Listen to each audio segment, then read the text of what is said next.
Hello అండి, అందరూ ఎలా ఉన్నారు? బాగున్నారా? మేమైతే చాలా బాగున్నాం. మీరు కూడా బాగుండాలని మనస్ఫూర్తిగా అయితే కోరుకుంటున్నానండి. ఈరోజు వీడియో ఏంటంటే, మా వారికి ఒంట్లో బాగాలేదని హాస్పిటల్కి వెళ్తున్నామండి. వెళ్తుండగా దారిలోనైతే మా ఇంటి దగ్గర వినాయకుడిని అయితే ఊరేగిస్తున్నారు. అప్పటికే అమ్మవారి విగ్రహాలు అయితే చాలా బాగా అలంకరించి పెట్టారు. చాలా బాగున్నారండి. మాకు బాగా నచ్చింది. మా వారు అన్నారు, నువ్వు ఇక్కడ వెయిట్ చేయి, పిల్లల్ని తీసుకొని వస్తాను, పిల్లలు కూడా చూస్తారు ఇవన్నీ, వాళ్ళకి ఇష్టం కదా అనేసి అన్నారు. అందుకని నేను అక్కడైతే ఉన్నాను. మా పిల్లల్ని తీసుకొని మా వారు వచ్చారు. వచ్చిన తర్వాత మా పిల్లలు అయితే వీడియో తీశారు. ఈ వీడియో వాళ్ళే తీశారండి. చాలా బాగా ఊరేగించారండి, బాగున్నది. అందుకని నేను ఈ వీడియో అయితే తీశాను. చాలా బాగా చేశారు. ఈ వీడియో అక్కడ స్కిప్ చేయకుండా చూడడానికి అయితే ట్రై చేయండి. ఈ వీడియోలో సత్య హరిశ్చంద్రుడి కథలు కూడా ఉంటాయండి. చూసైతే తప్పకుండా ఎంజాయ్ చేస్తారని నమ్మకం అయితే నాకు ఉంది. ఓకేనా? చూసేయండి మరి.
పాడియా మహాత్మా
రొక్కము ఇంతకు ఎంత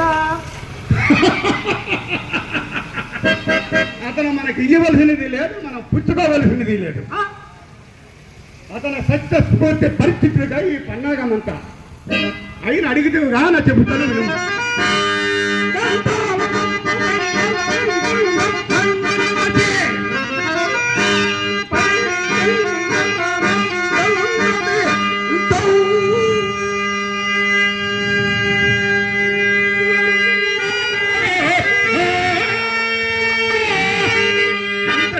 తెచ్చినా మనకి సరిపోవు.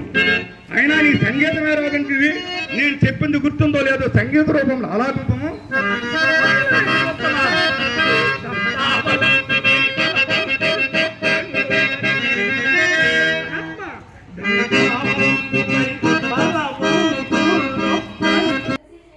కదండి వీడియో, మీకైతే బాగా నచ్చిందనే నేను అనుకుంటున్నాను. ఇది తెరబొమ్మ సినిమా అండి. తెరబొమ్మ సినిమా పక్క వీధిలో వినాయకుడి గుడి దగ్గర అయితే వేశారు. అక్కడ కూడా మా వారు తీసుకెళ్లారండి.